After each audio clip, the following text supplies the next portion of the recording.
Online classes में सभी का स्वागत।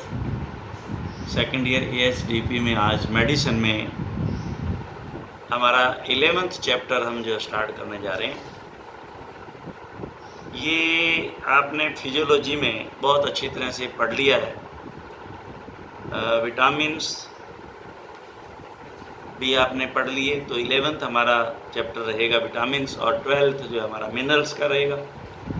तो ये आपने बहुत अच्छी तरह से पढ़े हुए हैं, लेकिन क्या क्या डिजीज़ होती हैं, पूर्ति कैसे है, ये मैं आपको अभी इसमें हमारा मेडिसिन में आज इसको दोबारा हम रिपीट करेंगे।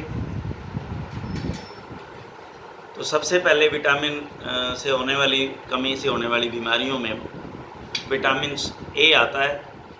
विटामिन ए की कमी, विटामिन ए डेफिशिएंसी या ए विटामिनोसिस, इसे हाइपोविटामिनोसिस ए, हाइपो मतलब कम, ए कमी, और जीरोफ्थैल्मिया के नाम से भी जाना जाता है। जीरोफ्थैल्मिया, ये सिनोनिम आपको याद होने चाहिए, क्योंकि कई बार मल्टीपल चॉइस में उम्मीदें तो यही हैं कि मल्टीपल चॉइस से ही ज़्यादातर जैसे पेपर आया था, तो उसमें अगर जीरोफ्थैल्मिया ना आपको पता हुआ और विटामिन ए डेफिशिएंसी पता हुआ तो आप उलझ जाएंगे। तो जीरोफ्थैल्मिया भी याद करें। कारण इसका है पशुओं को हरे चारे का अभाव, पशु को केवल भूसा खिलाना, पशु आहार में विटामिन ए की कोई कमी, पुरानी यकृत व आंखों की बीमारी पशु को होना। अगर लीवर में कोई प्रॉब्लम है तो ये जो विटामिन ए की कमी आ जाएगी। विटामिन सी व ई एवं फास्फोरस की कमी आदि। विटामिन सी व ई एवं फास्फोरस की कमी और अकाल पड़ना तो अब जहाँ सूखा चारा ही नहीं मिलेगा, हरा कहाँ मिलेगा, तो ये तो अकाल पड़ना। अब इसमें लक्षण क्या है? सिम्टम में बच्चों में इसकी कमी से मस्तिष्क व मेरुदंड पर दबाव आता है तथा उनमें विकृतियां पैदा हो जाती हैं।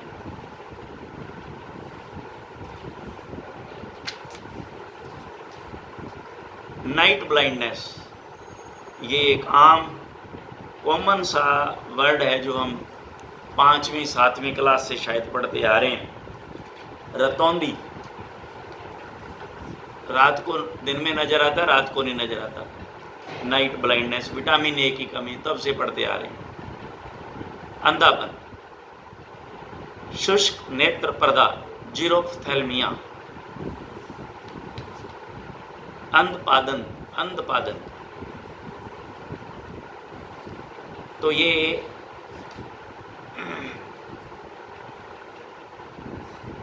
जीरोफ्थैल्मिया, शुष्क नेत्र पर्दा, आँखें जो हैं वो बड़ी शुष्क हो जाती हैं और उससे पानी बहता है। क्रेटिनाइजेशन ऑफ कॉर्निया, कॉर्नियल ओपेसिटी और क्रेटोमलेशिया। कॉर्नियल ओपेसिटी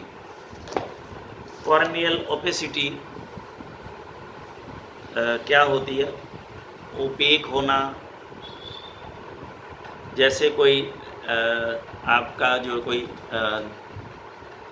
कांच है, कांच का टुकड़ा, उसके आर पार उधर नज़र आता है, लेकिन ये क्या हो जाए, धुंधला हो जाए, तो ये ओपेक हो गया। तो इसी तरह से कॉर्निया जो है, कॉर्नियल ओपेसिटी हो जाती है, धुंधली हो जाती है, तो दिखना जो है वो नज़र आना बंद हो जाता है। कॉर्नियल ओपेसिटी, जैसे कई बार हम गाय और इनमें जानवरों में क्या होता है, कई बार आँख पे जो है वो चोट मार देते हैं, तो उससे आँख पे एक पर्दा सा जो आ जाता है, सफ़ेद हो जाता, कहते हैं तो आँख तो सफ़ेद होगी, तो ये जो है कॉर्नियल ओपेसिटी इसको बोलते हैं। तो कॉर्नियल ओपेसिटी हो जाती है इससे, विटामिन ए की कमी से। अस्थियों में विकृति, अस्थियों में, हड्डियों में किसी भी प्रकार की विकृति, टेढ़ापन, और इसमें ऑस्टियोमलेशिया या ऑस्टियोपोरोसिस विकृति भी हो सकती है, टेढ़ी मेढ़ी हो सकती हैं विकृतियाँ। नव जन्मजात विकृतियाँ, नए बच्चे पैदा हुए उनमें कई प्रकार की विकृतियाँ आ जाती हैं। चमड़ी पर रूखापन आना तथा चमड़ी पर पपड़ी सी आ जाती है, जिसे टोड स्किन, टोड जो आपने पढ़ा होगा, मेंढक, मेंढक में फ्रॉग और टोड आपने पढ़े हैं। बायोलॉजी वाले बच्चे तो सारे इससे अनभिज्ञ नहीं है, वो सब जानते हैं टोड क्या होता है। उसकी जो आपने देखी चमड़ी कैसी होती है, तो इस तरह से टोड स्किन होना, पपड़ी उतरना, पपड़ी से आना चमड़ी पे। पशु का वजन घट जाना और छोटे बच्चों में दस्त आदि हो जाना। तो ये इसके मुख्य मुख्य लक्षण हुए विटामिन ए की कमी से। अब इसमें उपचार जो है हम क्या करेंगे, ये पिपेलिन नहीं है, प्रेपलिन है, ये PR करो इसको, इंजेक्शन प्रेपलिन फोर्ट, ये गलत लिखा है, इसमें करो आप PE नहीं, PRE, प्रेपलिन फोर्ट आता है। प्रेपलिन फोर्ट अथवा कॉन्सीविट ए, ये आते हैं इंजेक्शन, अथवा ऑप्थेलविट, ऑप्थाविट भी आता है, ऑप्थेलविट भी आता है फोर्ट, अथवा एल्विन फोर्ट, ये आते हैं। तो 2 ml इंट्रामस्कुलर 2-3 दिन तक, अगर ये इस तरह की अवस्था होती है तो ये देने से ठीक हो जाता है। और मुंह से भी विटामिन ए जो लिक्विड फॉर्म में भी आता है, और विटामिन ए तो पाउडर्स में भी होता है, जो हम मिनरल्स देते हैं उसमें विटामिन ए होता है। लेकिन अगर आपको इस तरह की कंडीशन को ठीक करना है, वो जो है प्रोफाइलेटिक होता है, वो कमी आने नहीं देगा, लेकिन आने के बाद उतना सा नहीं काम करेगा, फिर आपको ज़्यादा मात्रा में देना पड़ेगा। तो आप उसको अकेला देंगे, अकेले में इसमें रोविसॉल ऑरल जो है वो लिक्विड आता है, 10 ml इन 2 लीटर वाटर। इसके बाद में कैडिसोल लिक्विड, ये कैडिला का डोज है कैटल में 1 से 2 ml इन 2 लीटर वाटर। और रोटीसोल लिक्विड आता है खुराक डोज कैटल 1 से 2 ml इन 2 लीटर वाटर। तो ये आप जो है लगातार उसको पिलाते रहें, और इस लिक्विड को आप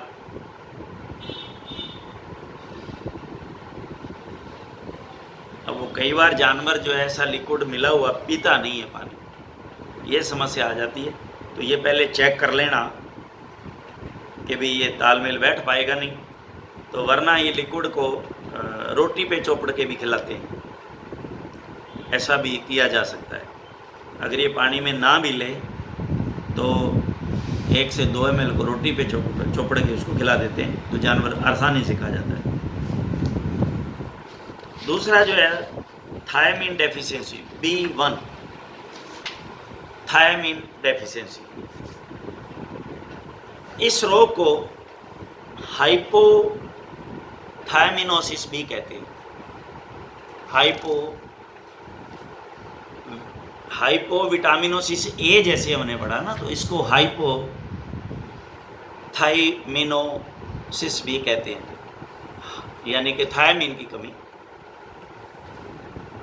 तथा ये रोग विटामिन B1 की कमी से होता है, लेकिन मनुष्यों में इसी रोग को बेरी नाम से जाना, ये भी बहुत पढ़ा हुआ है हमने, 7वीं 5वीं 7वीं से शुरू हो जाते हैं कि बेरी रोग जो हो जाता है B1 की कमी से, विटामिन ए की कमी से, रतौंदी, ये तो खूब मुझे याद है अच्छी तरह से, 5वीं 7वीं से ही ये क्लासों में शुरू हो जाता है। इस बीमारी में विशेष रूप से स्नायु तंत्र के लक्षण प्रदर्शित होते हैं, जैसे सिर को दीवार पर दबाकर रखना, यूं सिर लगा के दीवार के खड़ा रहता बस, शरीर को धनुष की आकृति में रखना, ओपिस्थोटोमस, ये टोनस नहीं है, टोमस, ओपिस्थोटोमस पॉस्चर कहते हैं इसको, ओपिस्थोटोमस पॉस्चर। शरीर को धनुष की आकृति में रखना, यूं रखना, मोड़ के यूं। अनैच्छिक मांसपेशियों का खिंचाव, कन्वर्जेंस, खिंचाव आना, और ब्लाइंडनेस, अंधापन। तो ये जो है इसके थायमीन डेफिशिएंसी B1 के जो है।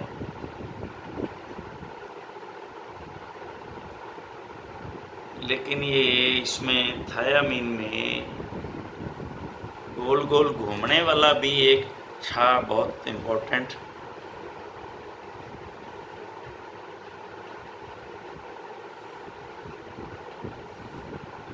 हाँ, ये आएगा, नेक्स्ट आ गया, बिल्कुल बिल्कुल सही है। अभी ये देखते हैं, कारण में है आहार में विटामिन B1 की कमी। स्वस्थ पशु में थायमीन विटामिन का रूमन में संश्लेषण सिंथेसिस होता है, लेकिन थायमीनेज एंजाइम कभी कभी इसे नष्ट कर देती है, बनने नहीं देता, तो इस विटामिन की कमी हो जाती है। पशु के अन्य कमजोरी वाली बीमारियों से रोगग्रस्त हो जाने पर भी इसका सिंथेसिस नहीं हो पाता और पशु विटामिन B1 की कमी का शिकार हो जाता है। अभी ये सिम्टम में ठीक है। सिम्टम में पशु दीवार पर सिर लगाकर रखता है, ये बता दिया। टिटनस जैसे धनुष के आकार में बनकर खड़ा रहता है। मांसपेशियों का अनैच्छिक कन्वर्जन होता है, क्लोनिक कन्वर्जन। अब आ गया ये जो मैं पहले बताना चाह रहा था। विशेष रूप से बकरी बार बार बोलती है, ऊपर मुंह उठाकर, और फिर चक्कर लगाती है। ये इसका खास बकरी में अंडरलाइन कर लेना इसको, और इसको खास याद रखना।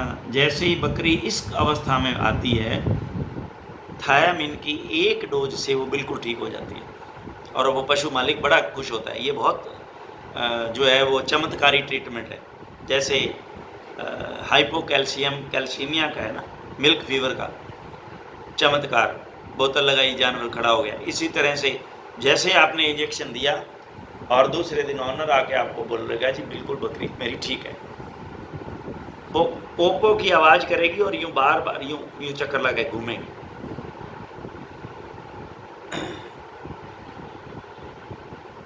और ये भी ध्यान रखना, ऐसा ही सेम गिद्ध में भी होता है। गिद्ध, सिनरस सेरिब्रेलिस, ये भी सिस्ट बन जाती है ब्रेन में, तो ये भी ध्यान रखने वाली बात है। तो उसमें तो क्या होगा कि आप जिस साइड में घूम रही है उसी साइड में आप सींग के पास में आप अगर देखेंगे थोड़ा सा, तो यहाँ क्या दबाने से वो पिलपिला यानी कि पल्पी नजर आएगा। दबाने से, यानी जिसको पोला अपने बोलते हैं, मुलायम। देखिए क्या नाम है तुम्हारा, स्कल तो इतना हार्ड होता है लेकिन वो थोड़ी जगह आपको मिलेगी उसमें लूज।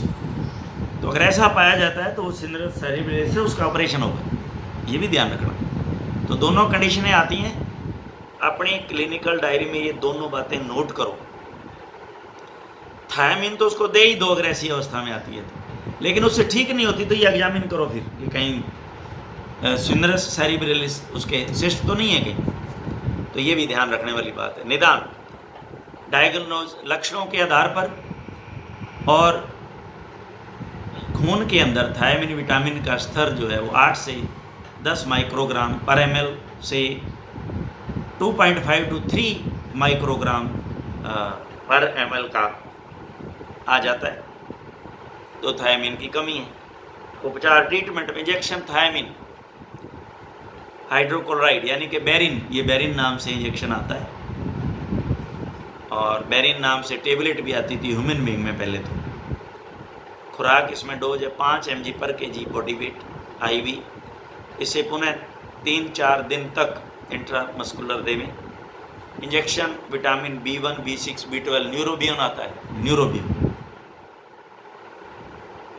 आता है, इसमें ट्राइवेट भी आता है, लेकिन न्यूरोबियन में इतनी मात्रा शायद नहीं होती है जितनी रिक्वायरमेंट है ना, इतनी न्यूरोबियन में B1 इतना नहीं होता। देखना पड़ेगा कि कितना होता है। तो आप 5 mg पर kg बॉडी वेट के हिसाब से कैलकुलेट करें। अप्रोक्सीमेट 30 किलो की बकरी मान के चलो आप, बकरी के लिए अपने लगाएं तो 5 mg में तो पर kg भी है तो 30, 35, 15, 150 mg अब आपने देखना है उसके अंदर वो 2 ml का आता है, ये जो इंजेक्शन न्यूरोबियोन है ना, पहले 3 ml का आता था, आजकल तो 2 ml का ही कर दिया उन्होंने। तो 2 ml का आता है, आप देखें उसके 1 ml में थायमिन कितना है, या तो इस तरह से डोज को पूरी कर दें आप उसको। अगर 150 mg कितने अगर उसके एम्प्यूल आप तोड़ के उसको देते हैं, यहाँ जो इंजेक्शन ट्राइवेट है ये बेस्ट है, इसमें ज़्यादा होता है, तो यही आप नोट करो, इंजेक्शन ट्राइवेट। ये ट्राइवेट जो है इसमें अपने एनिमल्स के लिए वेटनरी का है, और न्यूरोबियोन ये जो इंजेक्शन फार्मा का ह्यूमन में आता है, तो इसलिए ट्राइवेट में इसकी कंसंट्रेशन ज़्यादा दी हुई। नियंत्रण में पशु के आहार में उचित मात्रा में थायमिन विटामिन दे, पशु के आहार में दलहन का दाना जो है दिया जाए। B2 राइबोफ्लेविन विटामिन की कमी यानी कि deficiency of vitamin riboflavin, vitamin B2 को राइबोफ्लेविन कहते हैं। इनके नाम अलग से सेकंड वाले आपने जरूर याद करने हैं। परिचय, इसे विटामिन G भी कहते हैं, very good, vitamin G underline, vitamin G भी कहते हैं। इसकी कमी से पक्षियों में कर्ल टोए, पक्षी के अंदर जो पंजे होते हैं ना, उनके पंजे कर्ल टोए, तो ये यूं घूम जाते हैं, यूं टोए आगे वाले से यूं आ जाते हैं, यूं, तो जानवर यूं, और जो है ना यूं चलता है, यूं पैरों को नीचे लगा के, तो ये एक इम्पॉर्टेंट साइन है उसका, राइबोफ्लेविन की कमी, कर्ल टोए नामक रोग हो जाता है। सिम्टम, पक्षियों के पंख नीचे झुक जाते हैं, पक्षी में आंख की पलक, पैरों व मुंह पर त्वचा शोथ, डर्मेटाइटिस हो जाती है।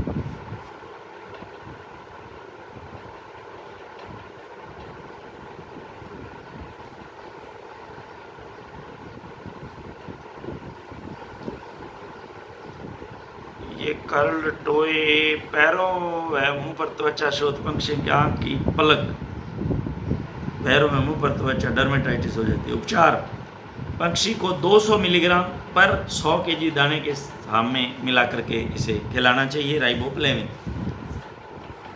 1 मिनट भाई, ये कर्ल टोए मैं देख लूँ, इसमें इन्होंने इसको दिया नहीं, तो कहीं इसका मैं तो इसका मीनिंग कहीं अर्थ गलत नहीं ले रहा हूँ, तो ये अपने डिस्कस कर लें, कोई ऐसी बात नहीं है, देख लेते हैं, क्योंकि यहाँ इसका तो जिक्र ही नहीं किया। पक्षी में आँख की पलक, पैरों व मुंह पर त्वचा शोथ, डर्मेटाइटिस हो जाती है। लेट वी सी, ये चेक करना पड़ेगा, देख के आपको कल इसको क्लियर करेंगे। इसके बाद में निकोटिनिक अम्ल की कमी, nicotine acid deficiency of vitamin B5, vitamin B5 कहते हैं निकोटिनिक एसिड। यह विटामिन आहार के ट्रिप्टोफैन एमाइलो एसिड के से रुमन में संश्लेषण होता है। आहार के ट्रिप्टोफैन एमाइनो एसिड से रुमन में संश्लेषण होता है, अंडरलाइन करना। वे पशु जिनको मक्का ज़्यादा मात्रा में खिलाई जाती है, उनमें इस विटामिन की कमी होती है, क्योंकि मक्का में एंटी निकोटिनिक फैक्टर होता है जो निकोटीन विटामिन का अवशोषण नहीं होने देता। मक्का में ट्रिप्टोफैन नामक एमाइनो अम्ल होता ही नहीं, अंडरलाइन करना इसको। तो फिर ये संश्लेषण होगा कहाँ से निकोटीन का, क्योंकि आहार के अंदर ट्रिप्टोफैन एमाइनो एसिड तो है ही नहीं। इसके लक्षण मुख्य रूप से पक्षियों में निम्न पाए जाते हैं। Enlargement of hock joint, outward bending of the legs, जो उसकी टांगे हैं वो बाहर की तरफ जो मुड़ जाएंगी, और हॉक जॉइंट सूज जाएगा, एनलार्जमेंट हो जाएगा। कुत्तों में इस विटामिन की कमी से ब्लैक टंग, अंडरलाइन कर लेना भाई, यही आता है, यही आएगा, ब्लैक टंग नामक रोग होता है। और मनुष्यों में इस विटामिन की कमी से प्लेग्रा नामक रोग होता है। इसको तो छोड़ो, लेकिन ये डॉग वाला पूछा जाता है, ब्लैक टंग नामक रोग हो जाता है। उपचार के रूप में नियासिनामाइड 50 से 150 mg दें, रोगी तुरंत ठीक हो जाएगा, लेकिन बचाव हेतु नायासिनामाइड 15 से 30 mg देना चाहिए। आहार में गेहूं की चापड़, चावल पॉलिश, फिश मील, इनके अंदर ये होता है, तो इनको भी आप दे सकते हैं। तो ये आज के लिए मैं समझता हूँ, क्योंकि ये आप लोगों ने पहले फिजियोलॉजी में पढ़े हुए हैं, सारे के सारे इनकी कमी से होने वाले रोग और ये क्या होते हैं, काय में पाए जाते हैं, ये आपने पढ़ रखा है। तो हम तो इस डिजीज़ के बारे में ज़्यादा चर्चा करेंगे। तो ये में आपने देखना है। और इसको कर्ल टोए को मैं देखता हूँ, कर्ल टोए तो शायद इसको देख के दोबारा मैं आपको समझाऊंगा। Thank you very much.